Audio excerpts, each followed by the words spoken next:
ആദ്യം അനുഭവിച്ചത് അപ്പോസ്തലന്മാരല്ല, സാധാരണ ചെടിത്തിമാരാ. അതാണ് എന്നെ എപ്പോഴും ഉത്ഥാനത്തിൻ്റെ ആദ്യ അനുഭവങ്ങൾ ആർക്കാണ് കിട്ടിയത്? അപ്പോസ്തലന്മാർക്കല്ല, 2 ചെടിത്തിമാർക്കാണ് കിട്ടിയത്, 2 ചേച്ചിമാർക്ക്.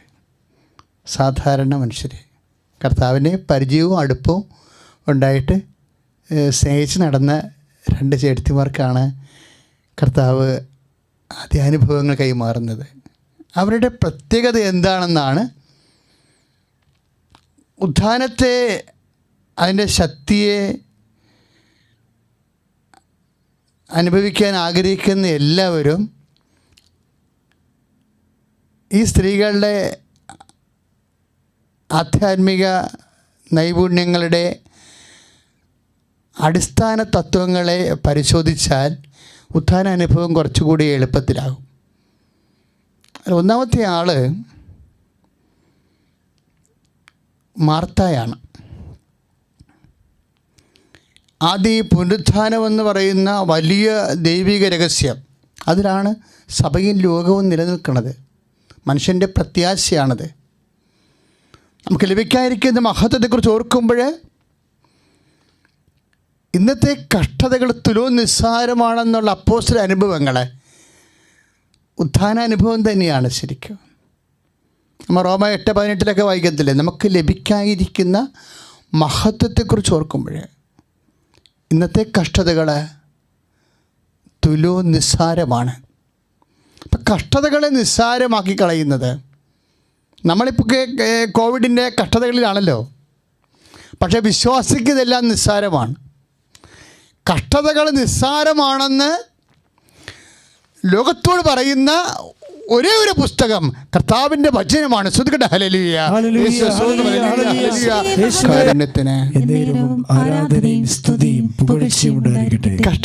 കഷ്ടങ്ങൾ സാരമില്ല എന്ന് നമ്മൾ പാടുമ്പോഴേ തന്നെ അധരം കൊണ്ടാണ് അത് പാടുന്നത്. പക്ഷേ ഹൃദയത്തിൽ അത് ലൈറ്റ് വെയ്റ്റ് ആകണം, ലഘുഭാരമുള്ളതാകണം. അതൊരു അഭിഷേകത്തിലൂടെയാണ് അങ്ങനെ ആകണത്. ഈ അഭിഷേകത്തിലാണ് നമ്മൾ ആരാധനയിൽ, ഇപ്പം തന്നെ ഈശോ പറഞ്ഞില്ലേ, ഇപ്പോൾ മത്തായി ശ്ലീഹായുടെ സുവിശേഷം 11:28-29 വായിക്കുമ്പോൾ, അധ്വാനിക്കുന്നവനെ, ഭാരം വഹിക്കുന്നവനെ, കഷ്ടമനുഭവിക്കുന്നവനെ, കം ടു മീ, എൻ്റെ അടുത്തേക്ക് വരിക, ഞാൻ നിങ്ങളെ ആശ്വസിപ്പിക്കാം. ഈ ആശ്വാസം വിശ്വാസി പ്രാപിക്കണത് എങ്ങനെയാണ്? എൻ്റെ ഭാരം ലഘുവാണെന്ന്, ലൈറ്റ് വെയ്റ്റ് ആണെന്ന്. ഈശോയുടെ വചനങ്ങൾ, ഈശോയെ സ്നേഹിച്ചുകൊണ്ട് ഏറ്റെടുക്കുന്ന ഭാരങ്ങൾ, ഇത് ആദ്യം പറയണ ഈ ഭാരം ലഘുവാണെന്ന് ലോകത്തോട് പറയണ ആദ്യത്തെ സ്ത്രീ ആരാണ്? മേരി മാഗ്ഡലിന. മേരി മാഗ്ഡലിനാണ് ലോകത്തോട് പറയണത് ഈശോ നൽകുന്ന ഭാരം എനിക്ക് വളരെ ലഘുവാണെന്ന് പറയണത്. അത് വിശ്വാസത്തെക്കാളുപരി, പ്രത്യാശയെക്കാളുപരി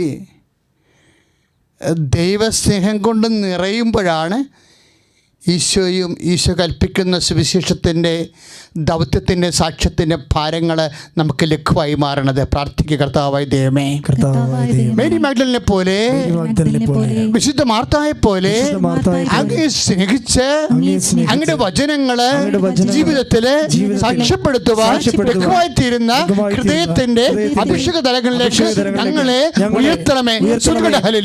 അവിടെയാണ് ഈ ഭാരം, യേശു ഭാരം ലഘുവാണെന്ന് സൂചന നൽകണത്. പക്ഷേ it is out of love.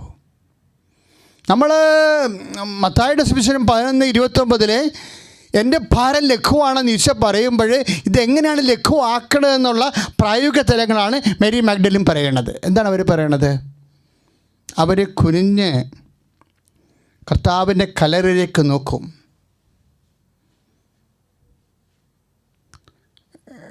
കല്ലറയിലേക്ക് നോക്കിയിട്ട് അപ്പോൾ 2 ദൂതന്മാർ അവിടെ ഇരിക്കുന്നത് കാണാം. They have taken my lord. ആ വാക്കെല്ലാം ഇങ്ങനെ സ്നേഹം നിറഞ്ഞ് തുളുമ്പി നിൽക്കുക. എൻ്റെ കർത്താവിനെ അവരെടുത്തുകൊണ്ട് പോയി. എൻ്റെ കർത്താവ് എന്നാണ് വിളിക്കണത്. എൻ്റെ കർത്താവ്, മൈ ലോഡ്.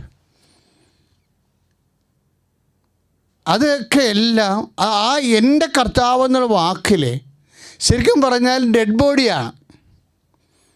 ആ ഭാഗം ധ്യാനിച്ചാൽ നമുക്ക് മനസ്സിലാകും മേരി മാഗ്ഡലിൻ്റെ ഉള്ളിലുള്ള കർത്താവിനുള്ള ആ ശിഷ്യയുടെ സ്നേഹം എന്താണെന്ന് അറിയാൻ പറ്റും. എൻ്റെ കർത്താവ് ശരിക്കും പറഞ്ഞാൽ കർത്താവ് 140 റാത്തലുള്ള ഡെഡ് ബോഡിയാണ് അവളെ സംബന്ധിച്ചിടത്തോളം. കാര്യം അവളോട് കർത്താവ് ഒരിക്കലും പറഞ്ഞിട്ടില്ല ഞാൻ ഉയർത്തെഴുന്നേൽക്കുമെന്ന് പറഞ്ഞിട്ടില്ല. അപ്പോസ്തലന്മാരോടാണ് പറഞ്ഞത്. അപ്പോസ്തലന്മാരോട് 3 പ്രാവശ്യം പറഞ്ഞു പാഷൻ പ്രഡിക്ഷൻസ്.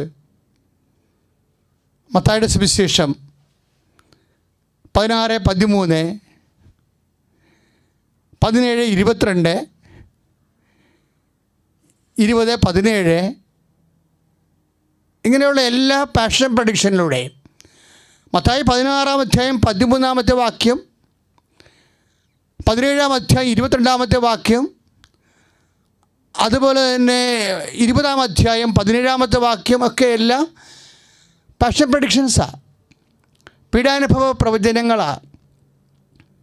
അതിൻ്റെ കണ്ടന്റ് എന്താ? ശിഷ്യന്മാരുടെ 3 പ്രാവശ്യമായിട്ട് തവണയായിട്ട് ഈശോ പറയും നമ്മൾ ജെറുസലേമിലേക്ക് പോവുകയാണ്.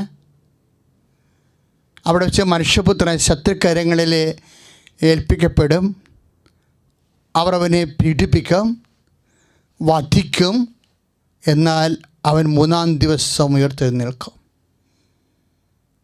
അപ്പോൾ ഈ ഉത്ഥാനം ഉൾപ്പെടെയുള്ള പ്രവചനങ്ങൾ ഈശോ നൽകുന്നത് അപ്പോസ്തലന്മാർക്കാണ്. ആ അപ്പോസ്തലന്മാരുടെ അവസ്ഥ കണ്ടില്ലേ? അവർക്ക് വിശ്വാസമുണ്ട്, പക്ഷേ എന്തോ ഒരു കുറവുണ്ട് അവർക്ക്. അവർ വന്ന് കല്ലറയിൽ വരണത് നമ്മൾ കാണുന്നുണ്ട്.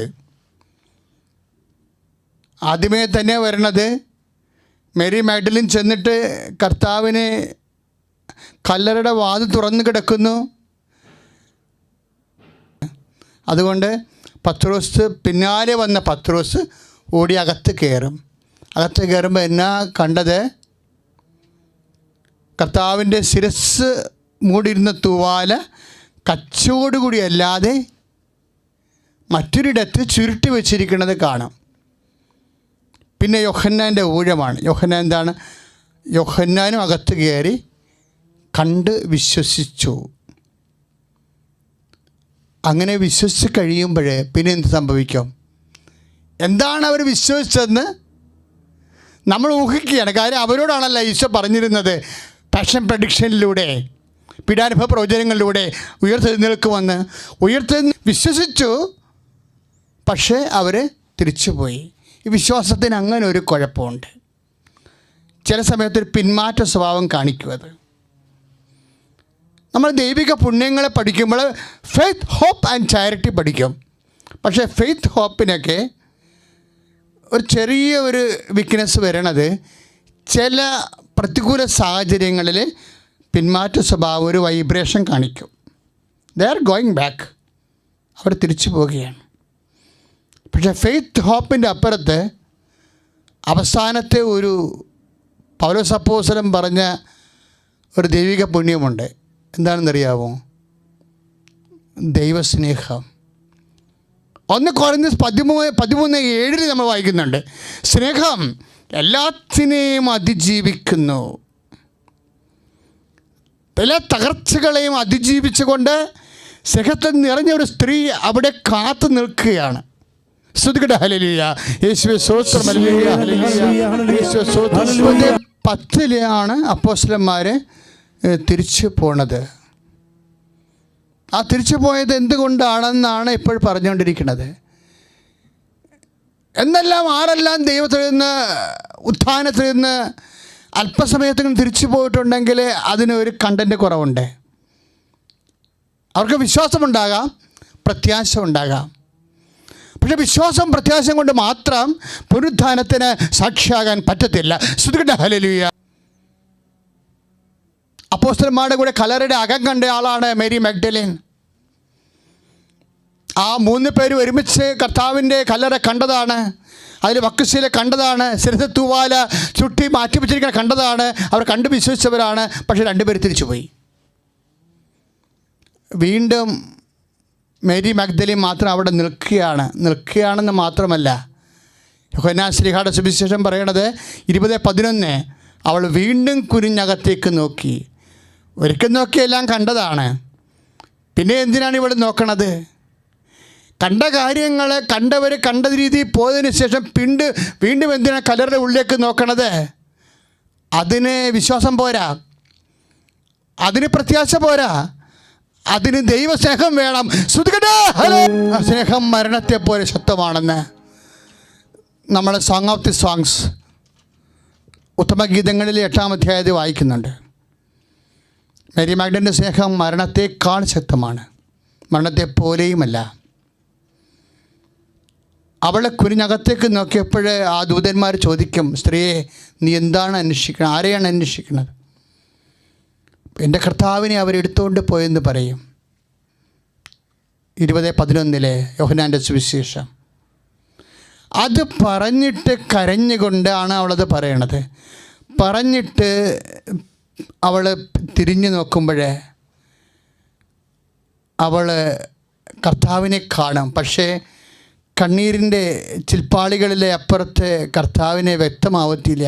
അത് തോട്ടക്കാരനാണെന്ന് അവൾ വിശ്വസിച്ച് പറഞ്ഞ പ്രഭു എന്നാണ് വിളിക്കുന്നത്. ആ സ്ത്രീ കിട്ടിയ ആൾ. അപ്പോൾ ഞാനത് എൻ്റെ മനസ്സിൽ ആ പ്രാർത്ഥന സമയത്തെല്ലാം ഇവരുടെ ഓട്ടവും ഇവരുടെ കരച്ചിലും സങ്കടവും വിട്ടുമാറാതെ നിൽക്കുന്ന അവസ്ഥയും കല്ലറയിൽ നിന്ന് മാറാതെ നിൽക്കുന്ന സ്ത്രീ, അത് തോട്ടക്കാരനാണെന്ന് കരുതിയിട്ട് വിളിക്കും, പ്രഭു എന്താ ആദരവോടെ സംസാരിക്കുന്നത്? അങ്ങാണ്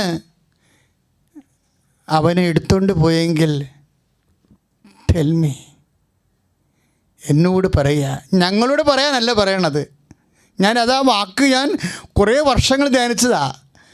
എന്നോട് പറയുക. അപ്പം ഞാൻ ഓർക്കും, ദൈവമേ, ഈ ടൂറിലെ വിശുദ്ധ കച്ച പഠിച്ച ശാസ്ത്രജ്ഞന്മാർ പറഞ്ഞത് കർത്താവിന് 70 കിലോ തൂക്കമുണ്ടായിരുന്നതാണ്. That means 140 റാത്തിൽ.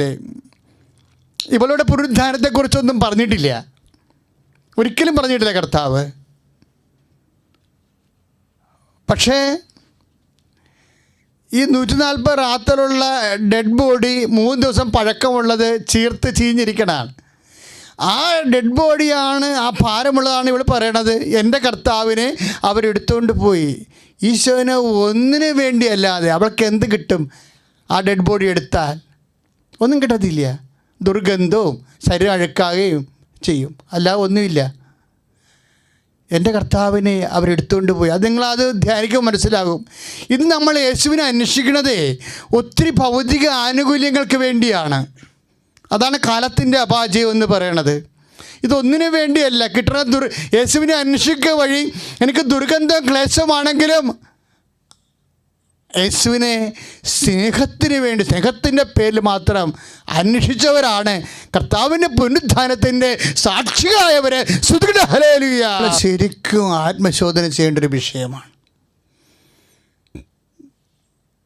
നമ്മുടെ വിശ്വാസത്തിൻ്റെ ഉച്ചി എന്ന് പറയണതും ഉറവ എന്ന് പറയണതും ദിവ്യകാരുണ്യം പോലെ തന്നെയാണ്. ദിവ്യകാരുണ്യം പോലും എന്തിനാണ്? ഈ അപ്പം ഭക്ഷിക്കുക, നിത്യം ജീവിക്കുക, ലോകത്തിൻ്റെ ജീവന് വേണ്ടി ഞാൻ നൽകുന്ന അപ്പം എൻ്റെ ശരീരം തന്നെയാണ് എന്ന് ഈശോ പറയണില്ലേ?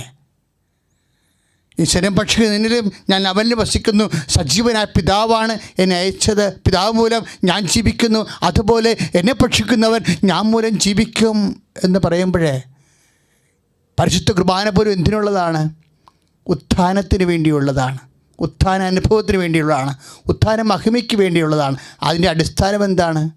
നിർവാജ്യമായി നിസ്തുലമായി ഒന്നും പ്രതീക്ഷിക്കാതെ ഈശോയോടുള്ള സ്നേഹത്തിൻ്റെ പേരിൽ മാത്രം ഈശോയെ സ്നേഹിക്കാനും ആരാധിക്കാനും അവൻ്റെ പേരിൽ ബാധ്യതകളെ ഏറ്റെടുക്കാൻ എന്ന് തുടങ്ങുന്നുവോ അന്ന് ഞാൻ നീയും പുനരുദ്ധാനത്തിന് സാക്ഷിയാകും. പ്രാർത്ഥിക്കുക, കർത്താവേ, മേരി മഗ്ദലിനെ പോലെ അങ്ങയുടെ നിന്നുള്ള ഭൗതികമായ ആനുകൂല്യങ്ങൾക്കല്ലാതെ അങ്ങയുടെ ഉദ്ധാരത്തിന് മഹിമയിലെ പങ്കെടുക്കുവാൻ സ്നേഹത്തിൻ്റെ ആത്മാവിൻ്റെ കൃപയിലെ സ്നേഹത്തിന് വേണ്ടി അങ്ങേ സ്നേഹിക്കുവാൻ എനിക്ക് അഭിഷേകം നൽകണമേ.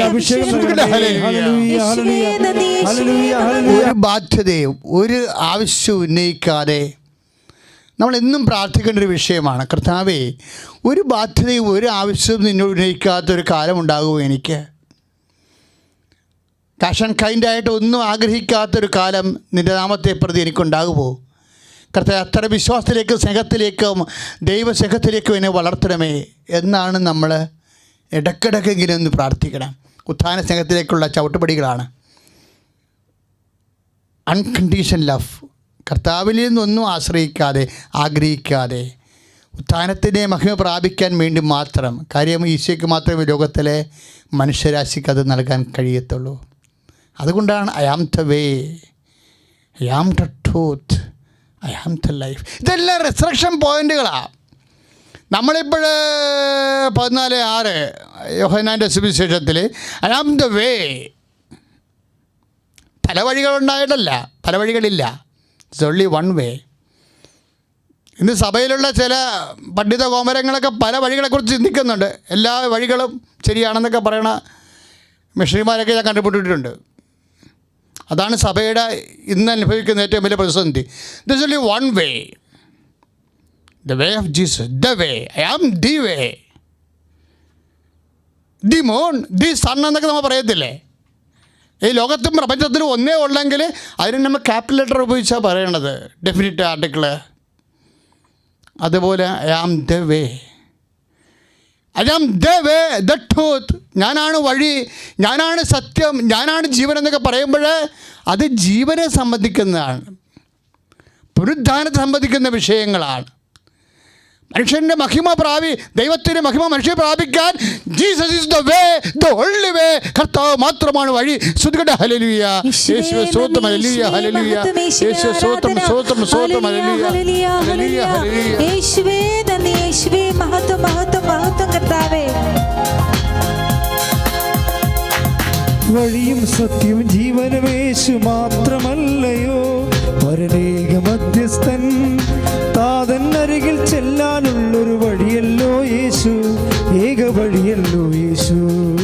ആകാശത്തിൻ കീഴിൽ വേറൊരു നാമമില്ലല്ലോ, യേശുനാമമല്ലാതെ, യേശുനാമമല്ലാതെ. മാനവരക്ഷയ്ക്കുഴിയിൽ വേറൊരു നാമമില്ലല്ലോ, യേശുനാമമല്ലാതെ, യേശുനാമമല്ലാതെ.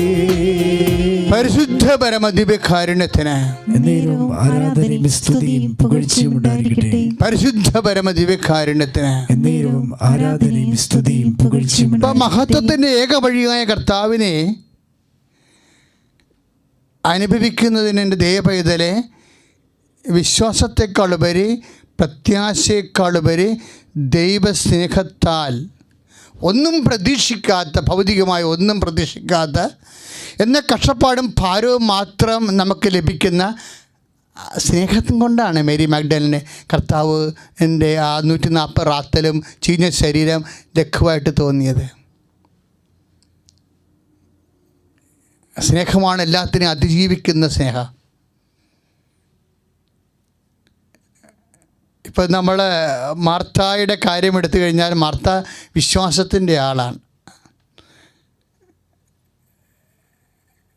പ്രത്യാശയുടെ ആളാണ്. മാർത്തയാണ്, അവരും കല്ലറയുടെ വാതിക്കൽ നിൽക്കുന്ന സ്ത്രീയാണ്. നമ്മൾ ആദ്യം പറഞ്ഞില്ലേ 2 സ്ത്രീകളെന്ന്, അതിലൊന്ന് മാർത്തയാണ്. മാർത്തായും കല്ലറയുടെ വാതിക്കലാണ് സുവിശേഷം നിർത്തിയിരിക്കുന്നത്. മേരി മാഗ്ഡലിനെയും കല്ലറയുടെ വാതിക്കലാണ് സുവിശേഷം നിർത്തിയിരിക്കുന്നത്. കാര്യം കല്ലറയുടെ വാതിക്കൽ നിൽക്കുന്നവരെ എല്ലാം തകർന്നു, എല്ലാം തീർന്നുവെന്ന്, എല്ലാ പ്രത്യാശ നഷ്ടപ്പെടുന്ന സ്ഥലമാണ് കല്ലറയുടെ വാതിക്കൽ, കല്ലറ വാതിലെ. പക്ഷേ എല്ലാ പ്രത്യാശയും തുടങ്ങണതും ദൈവസ്നേഹത്താൽ ദൈവത്തെ അനുഭവിക്കുന്ന ഒരു വഴിയായി കല്ലറയെ മാറ്റുന്നത് ഈ സ്ത്രീകളുടെ സുവിശേഷങ്ങളാണ്. മർത്തായുടെ സുവിശേഷവും അതുപോലെ തന്നെ മേരി മാഗ്ഡലിൻ്റെ സുവിശേഷവും. മേരി മാഗ്ഡലിൻ കർത്താവ് വരുന്നുണ്ടെന്ന് കേട്ടപ്പോൾ ശരിയല്ല എന്ന് തോന്നും. കർത്താവ് അവർക്ക് നല്ല ഗുഡ് സർട്ടിഫിക്കറ്റ് കൊടുത്തതാണ്. അതെന്തിനങ്ങനെ കൊടുത്തതെന്നറിയാവോ? അങ്ങനെ കൊടുക്കാൻ കാരണം അവൾ വചനത്തോട് ആഭിമുഖ്യം കാണിച്ചു എന്നുള്ളതാണ്. ആഭിമുഖ്യം. അപ്പം അത് നല്ല കാര്യമായിട്ട് ഈശോ പറഞ്ഞു. വചനത്തോട് ഇപ്പം നിങ്ങളും ഞാനുമൊക്കെ വചനത്തോട് ആഭിമുഖ്യമുള്ളവരാണ്. ഇത് നല്ല കാര്യമാണ്. പക്ഷേ ഇപ്പോഴേ ഞാൻ പ്രസംഗിക്കണം ഞാനോ ഈ ശുശ്രൂഷയിൽ പങ്കെടുക്കണം നിങ്ങളോ ഇത് നല്ല കാര്യമാണെന്ന് അവസാനം വരെ പറയണം. അതെങ്ങനെയാണ്? ക്ലേശങ്ങളോട് നമ്മൾ എങ്ങനെ പ്രതികരിക്കുന്നു. ഒരു കാര്യം നല്ല കാര്യമാകണത് കുരിശ് ഈശോയ്ക്ക് നല്ലതായത് ഈശോ വിശ്വാസത്തോടെയും പ്രത്യാശയോടെയും പിതാവിനുള്ള സ്നേഹത്തെ പ്രതി കുരിശിനെ സമീപിച്ചപ്പോഴാണ് ഈശോയ്ക്ക് കുരിശ് പോലും നല്ല കാര്യമായത്. എല്ലാ കുരിശുകളും നല്ല കാര്യമാണ്. When we approach it with faith in Jesus Christ, നമ്മൾ എല്ലാ കുരിശും നല്ല കാര്യമാണ്.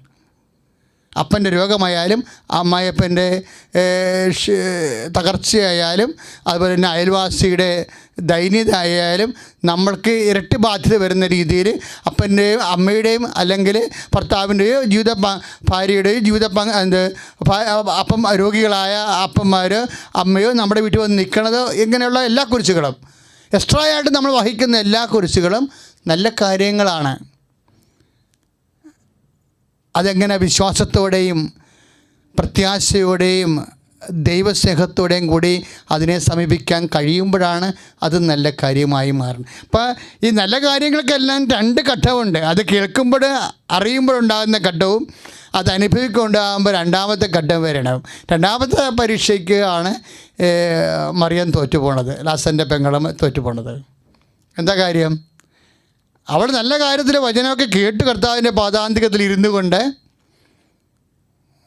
പക്ഷേ കുടുംബത്തിൻ്റെ തുണയും തൂണുമായ ആങ്ങള രോഗിയായി മരിച്ചു കഴിഞ്ഞപ്പോഴും മരിച്ച ദിവസം കർത്താവ് വന്നില്ല, പിറ്റേ ദിവസം വന്നില്ല, 3 ദിവസം കഴിഞ്ഞാണ് വന്നത്. 4 ദിവസമാണ് ഈശോ വന്നത്. പക്ഷെ അത്രയും പിടിച്ചു നിൽക്കാനുള്ള കപ്പാസിറ്റി ഈ വചനത്തിൻ്റെ അരികിരുന്ന് വചനം കേട്ട മറിയത്തിനില്ലാതെ പോയി. അതാണ് ബൈബിൾ പറയും മറിയം മാർത്ത എഴുന്നേറ്റ് പോയി എന്ന് പറയുമ്പോൾ വചനം എന്തിനാണ് വളരെ കർക്കശത്തോടുകൂടി മറിയത്തിൻ്റെ കാര്യം പറയണത്? മറിയം എഴുന്നേറ്റ് പോയില്ല എന്ന് പറയാൻ, കർത്താവ് വന്നപ്പോൾ എഴുന്നേറ്റ് പോയില്ല എന്ന് പറയാൻ വേണ്ടി പ്രത്യേകം എഴുതി വച്ചിരിക്കുകയാണ്, മറിയം വീട്ടിൽ തന്നെ ഇരുന്നു വന്ന്. യോഹന്നാൻ്റെ 11-ാം അധ്യായം 20-ാമത്തെ വാക്യം ഏറെ ഹൃദ്യമാണ്. മറിയം വീട്ടിൽ തന്നെ ഇരുന്നു. അപ്പോൾ ഞാനോർക്കുകയെ ഇവൾ പണ്ട് ഇരിപ്പുകാരത്തിയായിരുന്നു. എന്താ കാര്യം?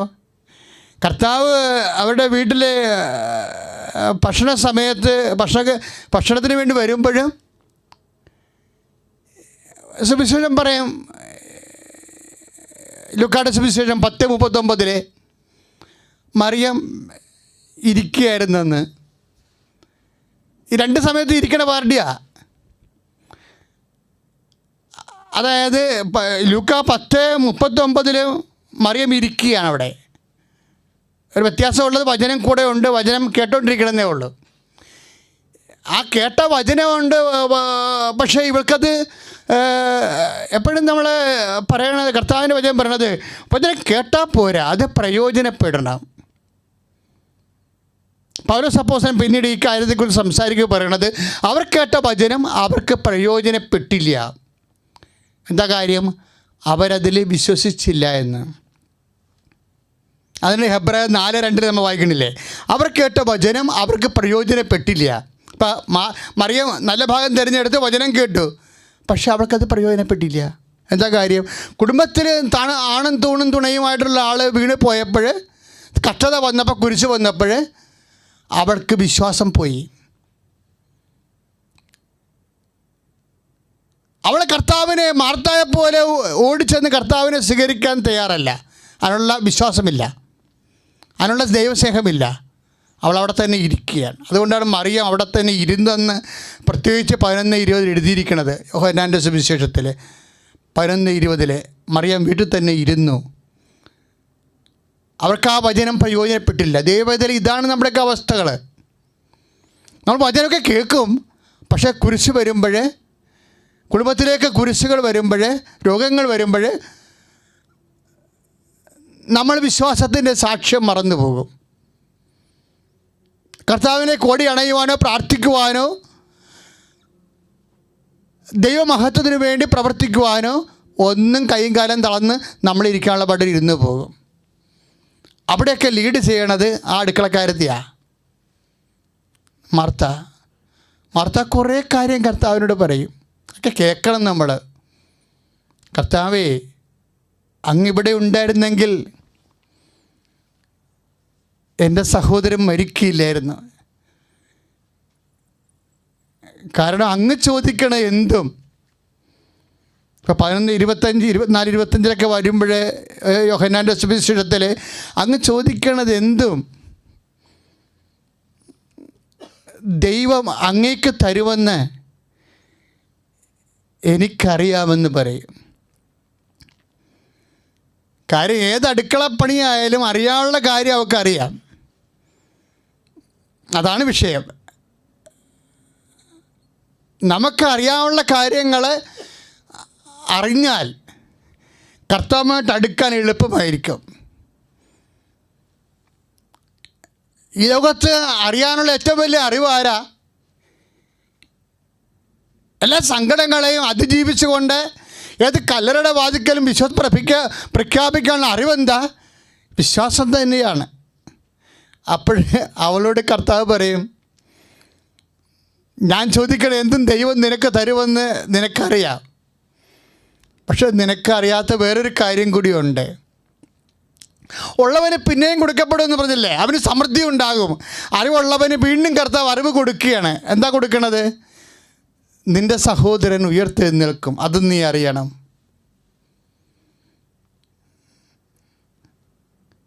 നമ്മുടെ എല്ലാ ആധ്യാത്മിക അനുഭവങ്ങളെല്ലാം അടിസ്ഥാനം അറിവാണ്. അനുഭവം ഉണ്ടാക്കുക, അനുഭവം ബോധ്യം, സാക്ഷ്യം, സന്തോഷമാണ് നമുക്ക് സ്വർഗവും നമ്മൾ വിളിക്കുന്നത്. മാർത്തയുടെ രണ്ടാമത്തെ അറിവ് കർത്താവ് കൊടുക്കും, നിൻ്റെ സഹോദരൻ ഉയർത്തി നിൽക്കും. അപ്പോൾ ഉടനെ മറുപടി പറയാം അവൾ, അന്തിമ നാളിൽ പുനരുദ്ധാന ഘട്ടത്തിൽ അവൻ ഉയർത്തി നിൽക്കുമെന്ന് എനിക്കറിയാം. അപ്പോൾ ഈശോ പറയും, ഏറ്റവും വലിയ അറിവ് 11:25 യോഹന്നാൻ്റെ സുവിശേഷം, I am the resurrection and life. ഞാനാണ് പുനരുദ്ധാനവും ജീവനും. സ്തുതിക്കട്ടെ, ഹല്ലേലൂയ. യേശുവേ സ്തോത്രം, സ്തുതിക്കട്ടെ, ഹല്ലേലൂയ. ഏറ്റവും വലിയ വെളിപാടാണ് I am the resurrection. എനിക്കിത് കേൾക്കുമ്പോൾ ഭയങ്കര ശക്തിയാണ്.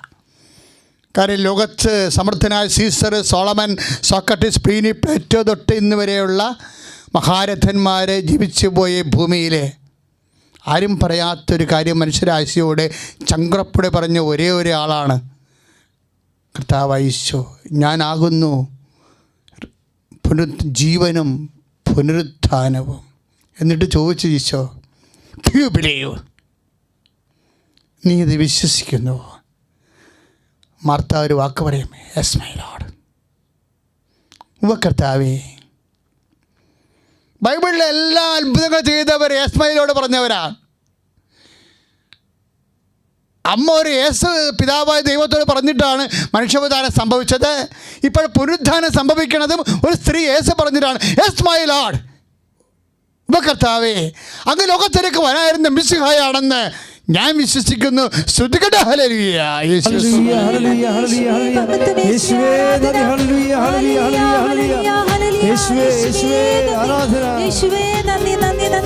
ഉദ്ധാനം ചെയ്തവരെ ഞങ്ങൾ ആരാധിക്കുന്നു,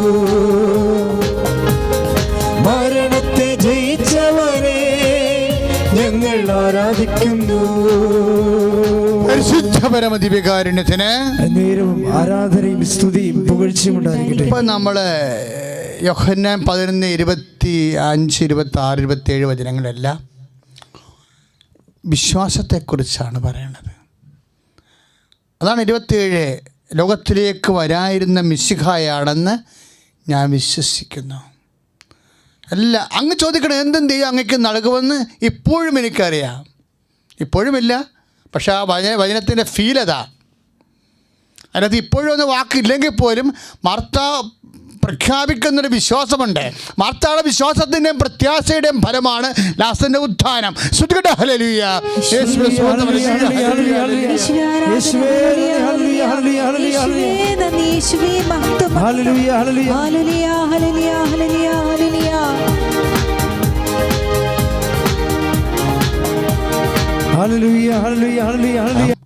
മൂന്ന് ദൈവിക പുണ്യങ്ങളുടെ വളർച്ചയിലാണ് അതിൻ്റെ സാകല്യങ്ങളിലേക്ക് എത്തുന്നത്.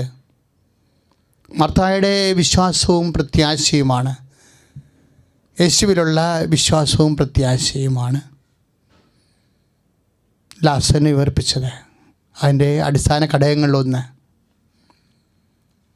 അത് മാർത്തായുടെ വിശ്വാസം പ്രത്യാശ മേരി മാഗ്ദലിനിലേക്ക് എത്തുമ്പോൾ അവളാണല്ലോ കർത്താവിനെ ആദ്യമായിട്ടും പുനരുത്ഥാനം ചെയ്ത ഈശോനെ കണ്ടത്.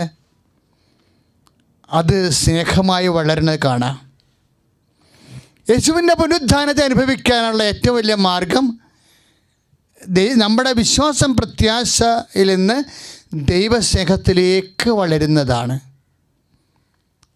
അതാണ് പൗലോസ് അപ്പോസ്തലൻ പറയണത്. ഇപ്പോൾ 1 കൊരിന്ത്യസിലെ 13 വിശ്വാസം, പ്രത്യാശ, സ്നേഹം. ഇതിൽ സർവോത്കൃഷ്ടം എന്താണ്? സ്നേഹമാണ് സർവോത്കൃഷ്ടം. ഇപ്പോൾ 1 കൊരിന്ത്യസ് 13 സ്നേഹമാണ് സർവോത്കൃഷ്ടം. വിശ്വാസമുണ്ട് 13:12 വിശ്വാസം, പ്രത്യാശ, സ്നേഹം എല്ലാം പറയുന്നുണ്ടത്. പക്ഷേ സ്നേഹമാണ് സർവോത്കൃഷ്ടം. ഈ സ്നേഹത്തിൻ്റെ ഒരു മാതൃകയാണ് ഈ മടങ്ങിപ്പോയ പത്രോസില്ലേ. അവനെ തിരിച്ച് ഒരു കാലം കർത്താവ് തിരിച്ച് വിളിച്ചിട്ട് ചോദിക്കണത് ഡു യു ലവ് മീ എന്നാണ് ചോദിക്കണത്. അപ്പം എൻ്റെ മനസ്സ് വരും, മേരി മാഗ്ദലിൻ എൻ്റെ സ്നേഹം പോലെ നീ എന്നെ സ്നേഹിക്കുന്നുണ്ടോ? അന്ന് അവനെ അവിടെ നിൽക്കാനുള്ള മാനസികാവസ്ഥ ആ സ്നേഹത്തിൻ്റെ കുറവായിട്ട് വ്യാഖ്യാനിക്കപ്പെടണമെങ്കിൽ പോലും ആ സ്നേഹം പ്രകടിപ്പിച്ച ആളിനാണ് കർത്താവ് ആദ്യ ദർശനം കൊടുത്തതെന്ന് വായിച്ച് കണ്ട് മനസ്സിലാക്കുമ്പോൾ മടങ്ങിപ്പോകാതിരിക്കാൻ സ്നേഹം തന്നെ വേണമെന്നുള്ള സൂചനയാണ് ബൈബിൾ നൽകുന്നത്. ശ്രുതികട്ടെ ഹല്ലേലൂയ. യേശുവേ സ്തോത്രം, സ്തോത്രം, സ്തോത്രം. ശത്രുക്കളിൽ നിന്ന് ലഭിച്ചാലും ഉറ്റവരിൽ നിന്ന് ഉടവിൽ നിന്ന് ലഭിച്ചാലും എല്ലാം ഉത്ഥാനത്തിന് വേണ്ടി, എല്ലാം സർവോത്കൃഷ്ടമായ സ്നേഹത്തോടെ കർത്താവിന് ഉത്ഥാന അനുഭവത്തിന് വേണ്ടി കാഴ്ചവെക്കുമ്പോൾ നീ മഹത്വം തിരിച്ചറിയും. ഉത്ഥാനത്തിൻ്റെ മഹത്വത്തിലേക്കാണ് നമ്മൾ ഏക ശരീരമായി വിളിക്കപ്പെട്ടിരിക്കുന്നത്. ശ്രുതികട്ടെ ഹല്ലേലൂയ.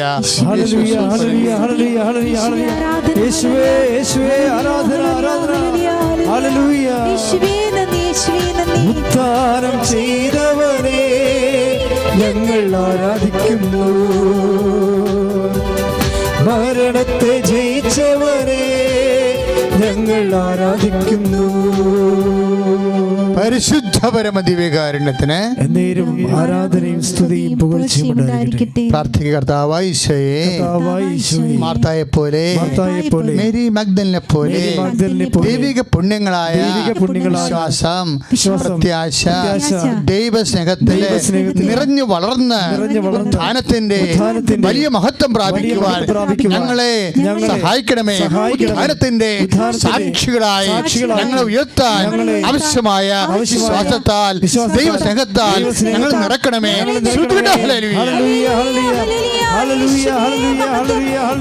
ഓർക്കണമെന്ന് ഇപ്പോഴും ഞാൻ ആദ്യമേ അത് പറയുകയാണ്.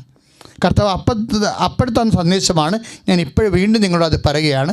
നിങ്ങൾ ഉപജീവന മാർഗത്തെ സമർപ്പിക്കണം. ഇപ്പോഴ് കണ്ണീരിൻ്റെ കാലം കഴിയുമ്പോൾ നമുക്ക് ജീവിക്കണ്ടേ?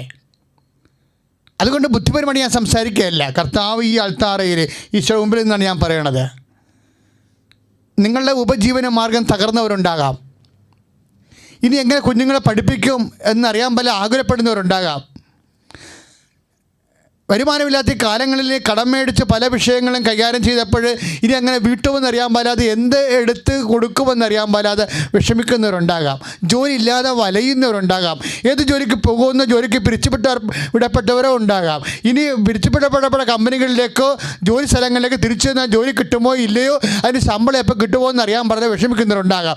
അങ്ങനെയുള്ള എല്ലാവർക്കും വേണ്ടി സ്തുതിക്കട്ടെ കർത്താവേ. തടസ്സങ്ങൾ, സാങ്കേതിക തടസ്സം, ജോലിയുടെ സാങ്കേതിക തടസ്സം, ചിലപ്പോൾ വയസ്സിന് തടസ്സമാകാം, ചിലപ്പോൾ രേഖ ലഭിക്കാത്തതാകാം, ചിലപ്പോൾ രേഖയിൽ തെറ്റ് വന്നതാകാം, സർട്ടിഫിക്കറ്റിൽ വന്ന തടസ്സങ്ങളാകാം, സർട്ടിഫിക്കറ്റ് കളഞ്ഞുപോയ അവസ്ഥയാകാം, വിത്തുകളിലാകാം. ഇങ്ങനെ എല്ലാ വിഷയങ്ങൾക്കും വേണ്ടി പ്രാർത്ഥിക്കാനാണ് അച്ഛനെ ലഭിക്കുന്ന പ്രേരണ. അതുകൊണ്ട് അച്ഛനോട് ചേർന്ന് പ്രാർത്ഥിക്കുക. കർത്താവായ ദൈവമേ, നിലനിൽപ്പിൻ്റെ രേഖകളെ, നഷ്ടപ്പെട്ടു പോയ, തിരുത്തൽ വന്നിട്ടുള്ള, വേണ്ട രേഖകളെ കൈമോശം വന്നിട്ടുള്ള, മറ്റുള്ളവരുടെ കൈകളിലെ അകപ്പെട്ടു പോയിട്ടുള്ള രേഖകള്, പ്രമാണങ്ങള്, നഷ്ടപ്പെട്ട വസ്തുക്കള്, വസ്തുതകള് കർത്താവേ ഈ നിമിഷം അത് തിരികെ കിട്ടുവാനും കർത്താവേ അതിന്റെ ദുരിതങ്ങള്, തടസ്സങ്ങള് യേശുനാമത്തിൽ നിർവീര്യമാകട്ടെ.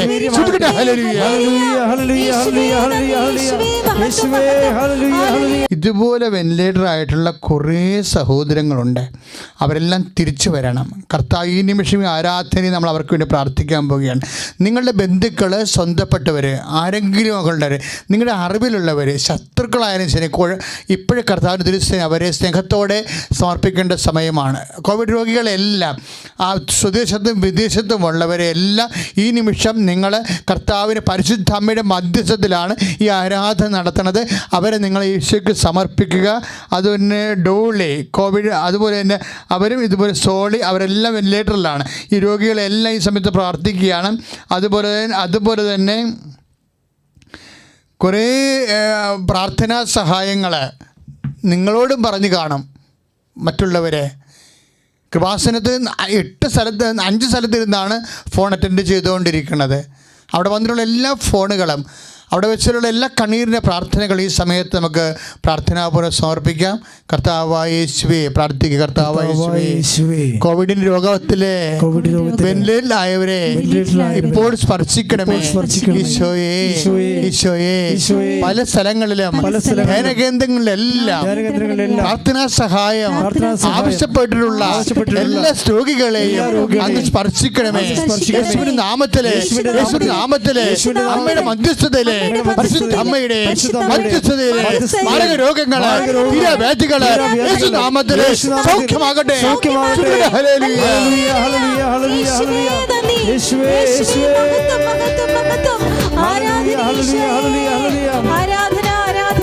നടത്തുമ്പോൾ ഈശോ ഒരു പ്രത്യേക ദർശനം കാണിക്കുകയാണ്. അതായത് ഒരു 13 വയസ്സുള്ള പെൺകുഞ്ഞാണ്. അവൾ കരയുകയാണ് ശരിക്കും. അതെന്താണ് കാരണമെന്ന് അച്ഛനെ അറിയത്തില്ല.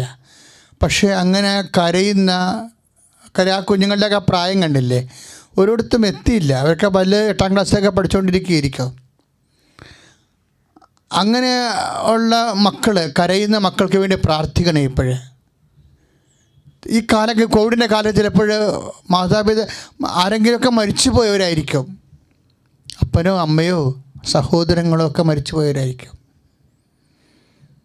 അല്ലെങ്കിൽ കുടുംബം അനാഥമാകുന്ന രീതിയിൽ അപ്പനും അമ്മയും പിരിഞ്ഞു പോകുമ്പോഴും മക്കൾ ഇതുപോലെ കരയും. അപ്പനും അമ്മയും അവരുടെ സ്വാർത്ഥമായ താല്പര്യങ്ങൾ പരസ്പരം പൊരുത്തപ്പെട്ടു പോകാൻ പറ്റാത്തപ്പോൾ ദൈവത്തിനെയും മറന്ന് മക്കളെയും മറന്നൊക്കെ പിരിഞ്ഞു പോകത്തില്ലേ. അങ്ങനെയുള്ളവർക്ക് വിവാഹം കഴിക്കരുതെന്നാണ് ശരിക്കും പറഞ്ഞാൽ എൻ്റെ സ്വകാര്യമായൊരാഗ്രഹം. കാര്യം കുഞ്ഞുങ്ങളെ ഇതുപോലെ കരയണമെങ്കിൽ അവരുടെ ഉത്തരവാദിത്വം ആർക്കാണ്? അവരെല്ലാം മറന്നുകൊണ്ട് നമ്മൾ പിന്നെ എന്ത് സൗഖ്യത്തിലേക്കും എന്ത് സ്വസ്ഥതയിലേക്കും സുഖത്തിലേക്കും പോവുകയാണ്? അത് മനുഷ്യന് സാധിക്കത്തില്ല. മനുഷ്യൻ്റെ അപ്പുറത്തുള്ള എന്ത് ജീവികളായിരിക്കും. ഞാൻ അവരെ കുറ്റം പറയുകയല്ല. കാരണം കർത്താവിൻ്റെ കൃപയിലും സ്നേഹത്തിലും നിറയുമ്പോൾ ഇതൊക്കെ ഉൾക്കൊള്ളാനുള്ള കൃപ അവർക്ക് ലഭിക്കും. പ്രാർത്ഥിക്കുക. കർത്താവായ ഈശോയെ, കർത്താവായ ഈശോയെ, വിവാഹ ബന്ധങ്ങള്, വിവാഹ ബന്ധങ്ങള്, നിസ്സാരമായ കാര്യങ്ങൾക്കും നിസ്സാരമായ വലിയ കാര്യങ്ങൾക്കും വലിയ കാര്യങ്ങൾക്കും ദൈവസ്നേഹത്തിന്റെ കുറവ് കാരണം ഉൾക്കൊള്ളാനാവാതെ പിരിഞ്ഞു പോകുന്നവരെ വഴിയാധാരമാക്കുന്ന മക്കളും അനാഥമായ മക്കളും അപ്പനമ്മമാരെ രോഗം മൂലം നഷ്ടപ്പെട്ട മക്കളുടെ മേൽ കരയുന്ന കുഞ്ഞുങ്ങളുടെ മേൽ കർത്താവിന്റെ കാരുണ്യം ചൊരിയട്ടെ. സ്തുതിയുടെ ഹല്ലേലൂയ. Hallelujah, hallelujah, hallelujah. യേശുവേ, യേശുവേ, ഹല്ലേലൂയ, ഹല്ലേലൂയ, ഹല്ലേലൂയ, ഹല്ലേലൂയ. യേശുവേ, നന്ദി, ഹല്ലേലൂയ, ഹല്ലേലൂയ. കർത്താവേ, നന്ദി, നന്ദി, ആരാധന. മോഹവും പരസ്പര ധാരണയില്ലായ്മയും മൂലം വൻകരകൾ ദേശങ്ങൾ ഇങ്ങനെ അകന്നകന്ന് പോകുന്ന പോലെയാണ് ഓരോ ദിവസമുള്ള വാർത്തകൾ പരിശോധിക്കുമ്പോൾ. ഇപ്പോൾ തന്നെ മാരകമായ രോഗങ്ങളിൽ 1.5 ലക്ഷത്തോളം മനുഷ്യരാണ് മരണത്തിൻ്റെ പക്കത്തിലായിപ്പോയത്.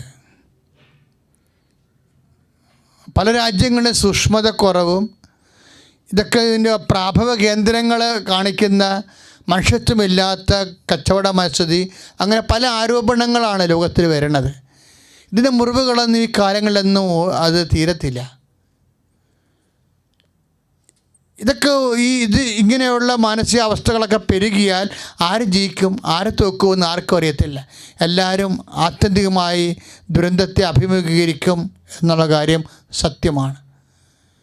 ലോകത്തിലെ വൻകരകളിലെ ദേശങ്ങളിലെ ഭൂഖണ്ഡങ്ങളിലെ രാജ്യങ്ങൾക്കിടയിൽ സഹവർത്തിത്വവും ധാരണയും ഉണ്ടാകാൻ വേണ്ടി ആരാധനയിൽ കണ്ണുനീരോടെ പ്രാർത്ഥിക്കുക. കർത്താവായ ദൈവമേ, രാജ്യങ്ങൾക്കിടയിലെ സ്നേഹത്തിൻ്റെ ധാരണയും സൗഹൃദവും ഉണ്ടാകാൻ വേണ്ടി ഞങ്ങൾ പ്രാർത്ഥിക്കുന്നു.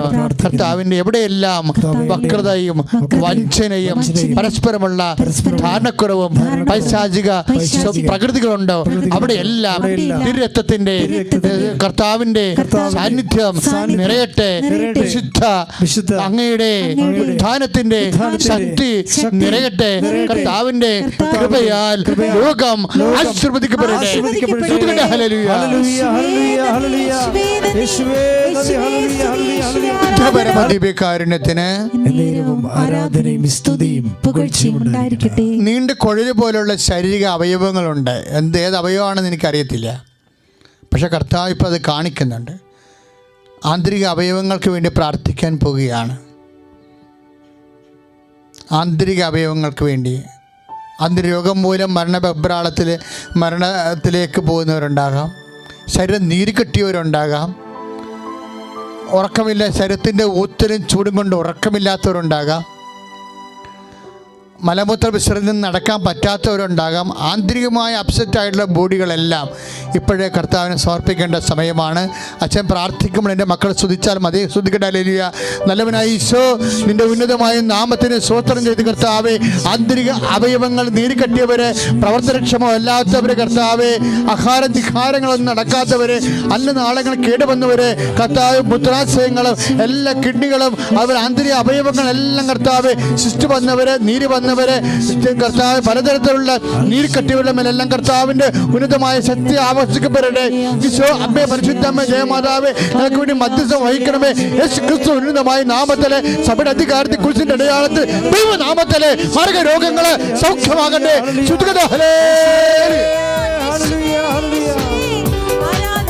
പരമദിവ്യകാരുണ്യത്തിന് ആരാധനയും സ്തുതിയും പുകഴ്ചയും ഉണ്ടായിരിക്കട്ടെ. നമ്മുടെ കൃപാസനത്തിൽ വന്ന് ഉടമ്പടി എടുത്തുകൊണ്ട് പോയ ആയിരക്കണക്കിന് മക്കളുണ്ട്. അവരെല്ലാവരും പല ഘട്ടങ്ങളായിട്ട് ആരാധന കൂടിക്കൊണ്ടിരിക്കുക.